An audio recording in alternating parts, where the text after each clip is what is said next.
অতি দ্রুত যেন মির্জা আব্বাসকে দল থেকে বহিষ্কার করা হয়। আমি তারেক রহমানকে অনুরোধ করব মির্জা আব্বাসকে দলীয় শৃঙ্খলার ব্যত্যয়ের অভিযোগে বিএনপি থেকে বহিষ্কার করার জন্য। শেখ হাসিনাকে এই বাংলাদেশ থেকে হটাইতে পারছি, আর এই মির্জা আব্বাস তাদের বিরুদ্ধে আমরা কথা বলতে পারবো না। সব ভয়ভীতি থেকে আমাদেরকে আটকাবে। তিনি ভেবে থাকেন এটা তিনি অত্যন্ত ভুল করছেন এবং উনি বোঝেন নাই তিনি আজকে কি অপরাধটা করে ফেলছেন। কোন জামাত ইসলামের ছাত্রী সংস্থার মহিলা কর্মীরা আপনাদের বাসায় গেলে 999-এ ফোন দিবেন, পুলিশ ডাকবেন, ধরাই দিবেন। বলা হচ্ছে যে জামাতের যদি নারী কর্মীরা ভোট চাইতে আসে তাদেরকে যেন পুলিশ দিয়ে 999-এ ফোন দিয়ে যেন ধরিয়ে দেওয়া হয়। তো এই যে এক ধরনের আক্রমণাত্মক এক ধরনের আচরণ এবং প্রতিপক্ষের নির্বাচনী কার্যক্রমকে, প্রচার কার্যক্রমকে এভাবে আক্রমণ করার যে প্রবণতা, সেটি আসলে কতটা নির্বাচন দিন পর্যন্ত কতটা অংশগ্রহণমূলক নির্বাচন পরিচালিত হবে, সেটি নির্বাচন কমিশনের জন্য একটি চ্যালেঞ্জ বলে আমরা মনে করছি। আমরা গণ অভ্যুত্থান করেছিলাম কেবল একটা সরকার বদলের জন্য না। এক হাসিনা চলে যাবে, নতুন হাসিনা তৈরি হবে, এর জন্য আমরা কেউ রক্ত দেই নাই, জীবন দেই না। দর্শক, এতক্ষণ আপনারা শুনলেন ভিডিওর শিরোনাম, এখন শুনতে চলেছেন বিস্তারিত। সবাইকে বলবো ধৈর্য সহকারে আজকের ভিডিওটি দেখতে হবে, মনোযোগ সহকারে প্রত্যেকটি বিশ্লেষকদের বিশ্লেষণগুলো শুনতে হবে। তাহলেই কেবলমাত্র বাংলাদেশের বর্তমান রাজনৈতিক প্রেক্ষাপট নিয়ে খুবই তথ্যবহুল এবং গুরুত্বপূর্ণ কিছু আলোচনা আজকের এই ভিডিওর মাধ্যমে আপনারা জানতে চলেছেন। তো ধৈর্য সহকারে দেখতে থাকুন সবগুলো বিশ্লেষকদের ভিডিওগুলো এবং শুনতে থাকুন। তার আগে বলবো, যারা এখন পর্যন্ত আমাদের এই চ্যানেলটি সাবস্ক্রাইব করেনি, প্রতিনিয়ত এ ধরনের আপডেট, গরম গরম খবর পেতে আমাদের এই চ্যানেলটি সাবস্ক্রাইব করে আমাদের সাথে থাকবেন। যারা করেছেন ধন্যবাদ। চলুন একটা লাইক দিয়ে সবগুলো ভিডিওর বিস্তারিত আলোচনা শুনে আসি। অ্যাপস এর নাম কি?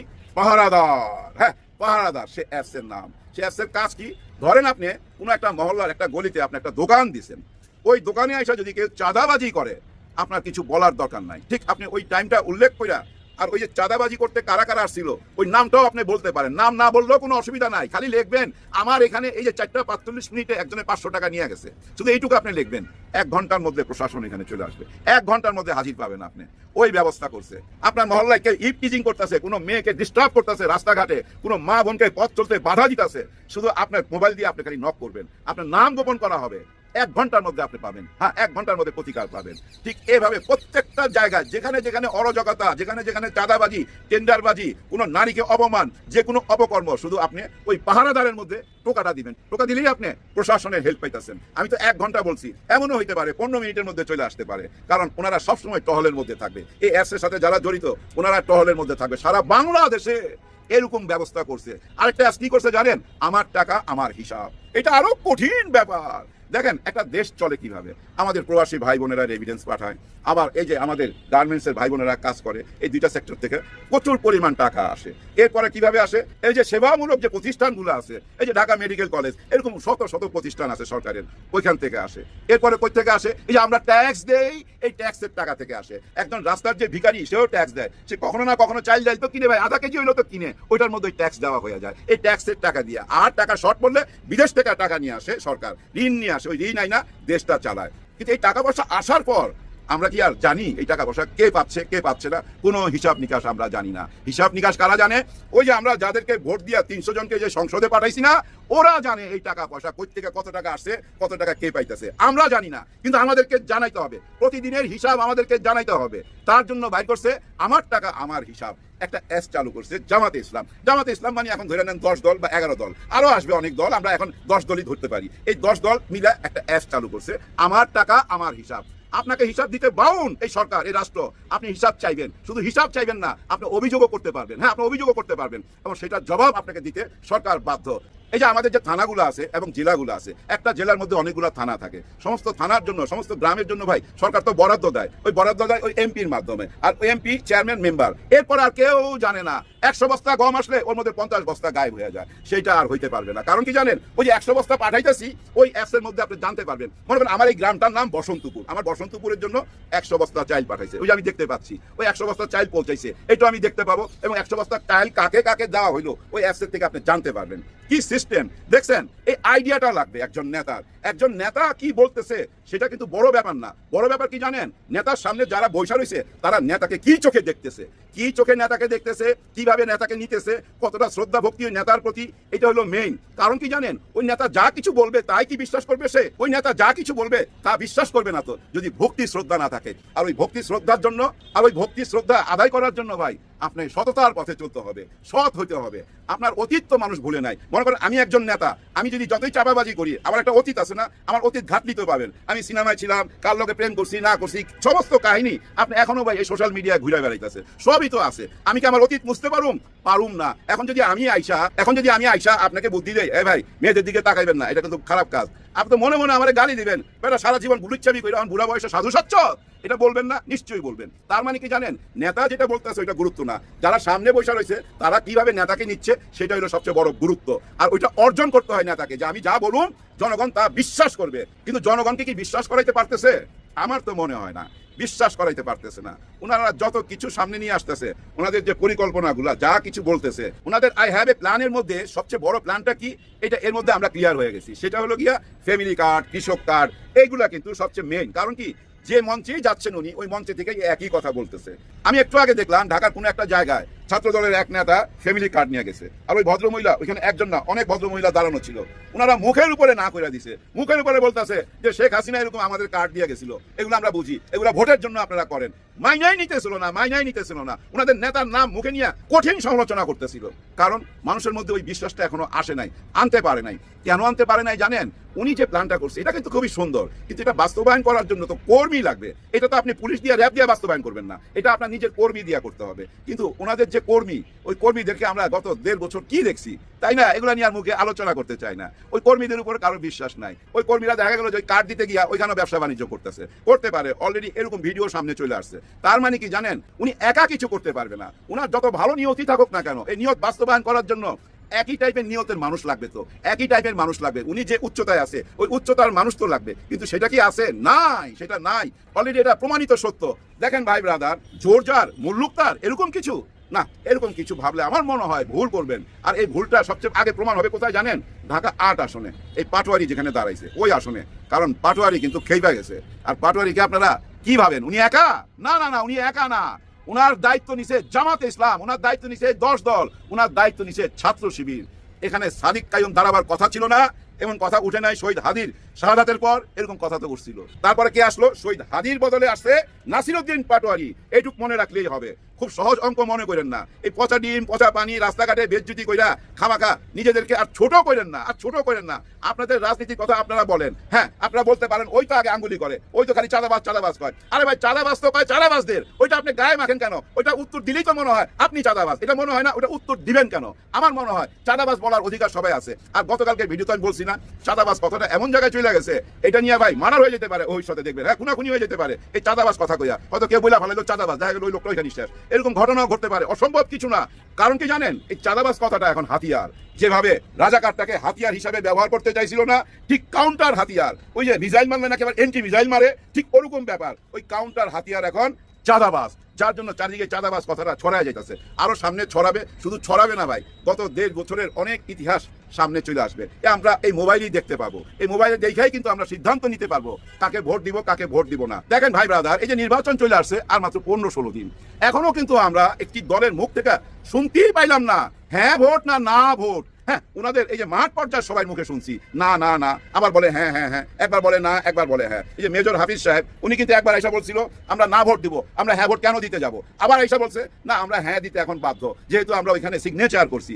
আবার দেখেন ইশরাক হোসেন একবার বলে হ্যাঁ ভোট, একবার বলে না ভোট। কারণ কি জানেন, মেইন নেতা এখনো মুখ খোলে নাই। কিন্তু কেন খোলেন নাই? এই জুলাই গণ অভ্যুত্থানকে যদি আপনি অস্বীকার যান, তাহলে কি মনে হয় জানেন, আপনারা কাউকে খুশি করতে চাচ্ছেন। তখন সামনে চলে আসে আনন্দবাজার পত্রিকার ওই প্রতিবেদন, ওই যে 3টা ব্যাপারে নাকি হাতটাত করা হয়েছে। এটা গুজবও হইতে পারে, আবার এমনও হইতে পারে ভাই আনন্দবাজার পত্রিকার মধ্যে আমার মনে হয় ছাত্র শিবিরের কেউ ঢুকে গেছে। হ্যাঁ, ঢুকে যেতে পারে। আমরা শুনি না ভারতের আমাদের পত্রিকায় ঢুকে গেছে, তাহলে আমাদের দেশের কোনো গুপ্ত বাহিনী কেন ওইখানে ঢুকতে পারবে না? তাহলে কেন আমাদের এই শিবিরের গুপ্ত বাহিনী ওই আনন্দবাজার পত্রিকায় ঢুকতে পারবে না? ওই আনন্দবাজার পত্রিকায় ঢুকে আমার মনে হয় এরকম নিউজ করাইছে। এবং এখন দেখতেছেন না যে বিদেশি পত্রিকাগুলো জরিপ হইতেছে, আর ওই জরিপে আগায় যাইতেছে জামাত ইসলাম। আমার তো মনে হয় গুপ্ত বাহিনী ওইসব পত্রিকার মধ্যে ঢুকে গেছে। হ্যাঁ ভাই, ওইসব পত্রিকায় ঢুকে গেছে, সব জায়গায় ঢুকে গেছে। হ্যাঁ, সব জায়গায় ঢুকে গেছে। এই গুপ্ত বাহিনী বাইরে হয়ে আসবে কবে জানেন? 12ই ফেব্রুয়ারিতে রাস্তায় নামবে এই গুপ্ত বাহিনী। আর এই গুপ্ত বাহিনী বাইচা আসিল কিভাবে? স্বৈরাচার শাসকের হাত থেকে ইমানের জোরে বাইচা আসিল। ওই ইমানের জোর তো এখনো আছে, আরো শক্ত হয়েছে, যেটা আমরা দেখতে পাবো 12ই ফেব্রুয়ারিতে। হ্যাঁ ভাই, সমস্ত পাহারাদার 12ই ফেব্রুয়ারিতে দেখতে পাবেন। বাংলাদেশের যেখানে যেখানে নির্বাচন হবে সেখানে সেখানে এই পাহারাদাররা পৌঁছে যাবে। তারেক জিয়ার বিরাট একটা রহস্য ফাঁস। এটা হচ্ছে এমন যে তারেক জিয়া যে ব্যর্থ হবেন, তিনি যে বাংলাদেশের প্রধানমন্ত্রী হতে পারবেন না, এটা 17 বছর আগেই ঠিক হয়ে গিয়েছিল। মজার বিষয় দর্শক, 17 বছর আগে মুসলেকা দিয়ে দেশ ছেড়েছিলেন তারেক জিয়া। কিসের মুসলেকা? যে আমি আর রাজনীতি করবো না, আমাকে ছেড়ে দাও, আমাকে আর পিটাইও না। হ্যাঁ, তারেক রহমান মজলুম ছিলেন। তারেক রহমান অপরাধ করেছেন, দুর্নীতি করেছেন, হাওয়া ভবন কেলেঙ্কারি থেকে শুরু করে এমন কোনো অপরাধ নেই যেটা তারেক রহমান করেন নাই। কিন্তু এই বলে কি তাকে পিটিয়ে কোমরের হাড় ভেঙে দিতে হবে না? এটা অন্যায়। তারেক রহমান অপরাধ করেছে, আইন অনুযায়ী তার বিচার হবে। যে দুর্নীতি করেছে তার বিচার হবে, অর্থ পাচার যা করেছে 10% খাম্বার বিচার হবে, তার শাস্তি হবে। কিন্তু তাকে পেটাতে হবে, এটা মানবাধিকার লঙ্ঘন। এই যে ঝুলিয়ে পেটানোর যে ঘটনা, এটা মানবাধিকার লঙ্ঘন ছিল এবং ভয়ানক মানবাধিকার লঙ্ঘন। যদিও পেটানো হয়েছে মূলত খালেদা জিয়াকে ব্ল্যাকমেইল করার জন্যই, খালেদা জিয়া যাতে সন্তানের মায়ায় দুর্বল হয়ে যান, এবং আসলে হয়েছিল। ব্যারিস্টার মওদুদ আহমেদ এই বিষয়ে তার বইতে স্পষ্ট লিখেছিলেন, দেশের বৃহত্তর স্বার্থে খালেদা জিয়া সিদ্ধান্ত নিতে ব্যর্থ হয়েছেন 2008 সালে। সন্তানের স্বার্থে সিদ্ধান্ত নিয়েছেন। খালেদা জিয়া তখন জননেতা হিসেবে সিদ্ধান্ত নেন, একজন মা হিসেবে সিদ্ধান্ত নিয়েছেন। খালেদা জিয়া তো রক্ত মাংসে করা একজন মানুষ ছিলেন। এখন সেই পরিস্থিতিতে ভয়ানক নির্যাতনের শিকার হওয়ার পর, ভয়ানক নির্যাতন it's true, but in compare with other নির্যাতন এটা তেমন কিছু না। শিবিরের সাবেক সভাপতি দেলোয়ার হোসেন যে নির্যাতনের শিকার হয়েছেন, ডক্টর শফিকুল ইসলাম মাসুদ যে নির্যাতনের শিকার হয়েছেন, সেই তুলনায় তারেক রহমানেরটা তেমন কিছু না। শিবিরের ছেলেরা যে নির্যাতনের শিকার হয়েছেন, তারেক রহমান তার ধারে কাছেও না। যতটুকু নির্যাতনের শিকার হয়েছেন এটাই অনেক, আমরা কোনোটাই সমর্থন করবো না। সেই তারেক রহমান মুসলেকা দিয়ে লন্ডনে চলে গেছেন। কিসের মুসলেকা? রাজনীতি করবো না। ওই দিনেই ওই মুসলেকা, 17 বছর আগে সেই মুসলেকাই হচ্ছে তারেক রহমানের ব্যর্থতার ভিত্তি, কলাম যে তারেক রহমান আর জিততে পারবে না, তার পক্ষে নির্বাচনে যেতে আদৌ সম্ভব নয়, তারেক রহমানের পক্ষে প্রধানমন্ত্রী সম্ভব নয়। ওইটি শেষ। পরীক্ষা তখনই ফেল করেছেন। যদি পাশ করতে পারতেন তাহলে তিনি আজকে হতে পারতেন। পাশটা কি দেখেন, খালেদা জিয়াকে আপসহীন বলা হয়, অনেক ভুল ত্রুটি করেছেন না খালেদা জিয়া। খালেদা জিয়ার আমলেই বাংলাদেশে সবচেয়ে বেশি দুর্নীতি হয়েছে, কিন্তু তারপরও খালেদা জিয়া আপসহীন নেত্রী কেন? তাকে বারবার বিদেশ যাওয়ার প্রস্তাব দেওয়া যায়, আপনি বিদেশ চলে যান, কিন্তু যাননি, তিনি দেশে থেকেছেন। খালেদা জিয়া পরীক্ষা পাশ করেছেন। এই জায়গায় আজকে যে আলাপ আলোচনা হচ্ছে, লন্ডন ফেরত মুফতি, আবার শাহজি আলম বলছেন দেশের বাইরে বসে বাংলাদেশে ভাগ্য নির্ধারণ করা দিন আর নাই। আমির জামাত বলছেন বসন্তের কোকিল 17 বছর পরে সে কুহু কুহু করছে। মানে এটা স্পষ্ট যে বাংলাদেশের জনগণ কোনো বিদেশি নেতাকে মানতে চায় না। সারা বছর 17 বছর বিদেশ থাকবেন, আর বাংলাদেশে মানুষ রক্ত দিয়েছে, জেল কেটেছে, জেল থেকে বের হয়েছে, আর আপনাকে বিদেশ থাকতে হয়েছে না। এরকম নেতা তো আমাদের দরকার নেই। আমাদের নেতা দরকার এরকম, যিনি বাংলাদেশ ছেড়ে যাবেন না, যিনি জেলে যাবেন, জেল থেকে বের হবেন এবং এইভাবে বাংলাদেশের ভাগ্য পরিবর্তন করবেন, যিনি যে কোনো পরিস্থিতিতে বাংলাদেশই থাকবেন। যে দেশ ছেড়ে যাবে সে তো আমাদেরকে বিপদ রেখে চলে যাবে। যেমন হাসিনা আওয়ামী লীগকে বিপদ রেখে চলে গিয়েছে, আওয়ামী লীগের লোকজন গণধ লাইকেছে, আর হাসিনা ঠিকই চলে গিয়েছে। হাসিনা না চলে গেলে হাসিনা হয়তো বা জেলে থাকতেন, কিন্তু ওইভাবে আওয়ামী লীগের উপর নির্যাতন হতো না, ওইভাবে সবকিছু ভেঙে ফেলা এটা ঘটতো না। যে দর্শক, এখানে দেশের বাইরে বসে বাংলাদেশে ভাগ্য নির্ধারণ করার দিন আর নেই। এই কথা সাজিসের এই কথার অর্থ হচ্ছে এটাই যে তারেক রহমানের প্রধানমন্ত্রীর কোনো সুযোগ আর নেই। তাই সুযোগটা হারিয়েছে ওই যেদিন মুসলেকা দিয়ে লন্ডনে গেছে সেদিন। এখানে দেখেন আল্লামা সাইদিকে প্রস্তাব দেওয়া হয়েছিল যে আপনি বিদেশে যান বা মুসলেকা দেন যে আপনি রাজনীতি করবেন না, কিন্তু তিনি কিন্তু দেননি। যার ফলে এখন তার উত্তরসূরিরা, তার পরিবার, তার সন্তানেরা পাবে, তারা এমপি হবেন। এই কারণে মুসলেকা দিয়ে লন্ডনে যাওয়া ওইটাই ব্যর্থতা। ওই জায়গায় তারেক রহমানের রাজনীতি শেষ। যারা মুসলেকাটা নিয়েছে ভারতের মধ্যস্থতা নেওয়া হয়েছে, ওই সময় তারা দীর্ঘমেয়াদী পরিকল্পনা করে নিয়েছে যে খালেদা জিয়ার পর জিয়া পরিবারের রাজনীতি শেষ, তারেক রহমান পারবেন না। আপনি কি মনে করেন আপনি মুসলেখা দিয়েছেন? কেন দিয়েছেন ভাই? আপনি বাংলাদেশে থাকতেন, নির্যাতিত হতেন, আপনি বাংলাদেশে চিকিৎসা নিতেন, এক পর্যায়ে আপনাকে ছেড়ে দিত। এই মুসলেখা দিতে গিয়েছেন কেন? আজকের ফল আপনাকে পেতে হবে। এই জন্য আপনাকে লন্ডন ফেরত, লন্ডনী, বিলাতি মুফতি এইসব কথাবার্তা আপনাকে শুনতে হচ্ছে। কিন্তু ডাক্তার শফিকুর রহমান আমির হওয়ার পর একটা বড় সময় তো জেলে থেকেছেন, অর্ধেকের বেশি সময় জেলে থেকেছেন। অধ্যাপক মিয়া গোলাম পরোয়ার, তার ছেলে আমাদের বিশ্ববিদ্যালয়ের ছোট ভাই, মায়া লাগে, যে জীবনটা মানে আওয়ামী জীবন পুরোটাই জেলে। 2012 সালের পর থেকে গোলাম পরোয়ার মানে জেল, জেলের বাইরে অল্প একটু সময় থাকতেন, আবার জেল। তার জেলেই ছিল তার ঠিকানা। এখন তারা ক্ষমতায় যাবেন, কারণ তারা কিন্তু দেশ ছাড়েন। অথচ গোলাম পরোয়ার বিদেশ জেলে যেতে কোনো ব্যাপার ছিল না। জামাতের শীর্ষ নেতারা, সেই যাদের ফাঁসি হয়েছে তারা থেকে শুরু করে এরপরে যারা, তারাও যদি চাইতো খুব সহজে মুসলেখা দিয়ে তারেক রহমানের মতো আরামে আইসি জীবন যাপন করে বিদেশে বসে ভিডিও কলে সার্ভিস দিতে পারতো, কিন্তু তারা সেটা করেনি। যার ফলে তারা এখন ক্ষমতা পাবে। এমনকি হাসনাত সার্জিদেরকেও শেখ হাসিনা এটা বলেছে যে তোমরা আন্দোলন বন্ধ করে দাও, প্রয়োজনে তোমাদের বিদেশে সেটেল করে দিবো বাবা, তোমাদের চাকরিটা কিছু না, তোমরা যা চাও দিয়ে দিও, কিন্তু আন্দোলনটা থামিয়ে দাও। কিন্তু না, ওরা ঝুঁকি নিয়েছে, ওরা তো মুসলেখা দিয়ে যায়নি। তো মুসলেখা দেয়া নেতা পৃথিবীর ইতিহাসে কোনোদিন কেউ প্রধানমন্ত্রী হয়েছে আপনি দেখাতে পারবেন না। দেখেন তো। হ্যাঁ, বিদেশে বসে নেতৃত্ব দিয়ে বিপ্লব ঘটিয়ে দেশে এসে প্রধানমন্ত্রী প্রেসিডেন্ট হয়েছে, এই ঘটনা আছে। তিউনিসিয়া আছে, আরো অনেক জায়গায় আছে। এটা নর্মাল, কিন্তু সেটা বিপ্লবের মাধ্যমে। এবং বিদেশ থেকে এসে দেশে এসে প্রধানমন্ত্রী হয়েছেন, যারা বিদেশে গিয়েছেন তারা মুসলেকা দিয়ে যাননি, কিন্তু তারেক রহমানের সমস্যা হচ্ছে মুসলেকা। আর বিদেশে বসে যারা বিদেশ থেকে এসে যারা প্রধানমন্ত্রী প্রেসিডেন্ট হয়েছে তারা সবাই বিপ্লব করে, তারা বিপ্লবী ছিলেন, কিন্তু তারা ওইভাবে উদার গণতান্ত্রিক দাবি করতেন না। আর তারেক রহমান তো বিপ্লবকে ওন করেন না, যে আমি বিপ্লব ঘটিয়ে এসেছি, না এরকম না। বিএনপি বলে যে আমরা গণতান্ত্রিক দল, গণতান্ত্রিক দল, তাহলে আপনি পালালেন কেন? আপনি যদি বলেন বিপ্লবী দল মানে আপনাকে মেরে ফেলবে, আপনাকে আন্ডারগ্রাউন্ডে থাকতে হবে, তখন আপনি গুপ্ত থাকবেন। কিন্তু গণতান্ত্রিক দল মানে গণতন্ত্রের জেল জুলুম আছে, কিন্তু আপনি আপনার নিয়ম অনুযায়ী আপনি কাজ করবেন। অতএব বিপ্লবী দলের ক্ষেত্রে, বিপ্লবী নেতাদের ক্ষেত্রে, যেমন আয়াতুল্লাহ খামেনি, রশিদ ঘানুশি, এদের ক্ষেত্রে অনেক ক্ষেত্রে হয়েছে এরকম, এরা বিদেশ থেকে এসে দায়িত্ব নিয়েছেন, কারণ তারা বিপ্লব করে এসেছেন এবং তাদের দল নিষিদ্ধ ছিল। কিন্তু বিএনপি একটা বৈধ দল, তাদের দল নির্বাচন করতো, তাদের দল প্রধানমন্ত্রীর সাথে গণভবনে ডলাডলি করতো 18 সালে, মনে আছে না? দর্শক শ্রোতা, আশা করি সবগুলো ভিডিও দেখেছেন এবং বিস্তারিত আলোচনা শুনেছেন। তো অবশ্যই এবার আপনাদের মূল্যবান মতামত জানিয়ে দিন, পারলে ভিডিওটি শেয়ার করে সবাই দেখার সুযোগ করে দিন। আর আমাদের চ্যানেলে এখনো যারা সাবস্ক্রাইব করেনি, প্রতিনিয়ত এই ধরনের আপডেট, গরম গরম খবর পেতে আমাদের চ্যানেলটি সাবস্ক্রাইব করে আমাদের সাথে থাকুন। যারা ইতিমধ্যে সাবস্ক্রাইব করেছেন সবাইকে অসংখ্য ধন্যবাদ জানিয়ে আজকের মতো এখানেই বিদায় দিচ্ছি। দেখা হবে নতুন কোনো ভিডিওতে। সে পর্যন্ত সবাই ভালো থাকবেন, সুস্থ থাকবেন। আল্লাহ হাফেজ।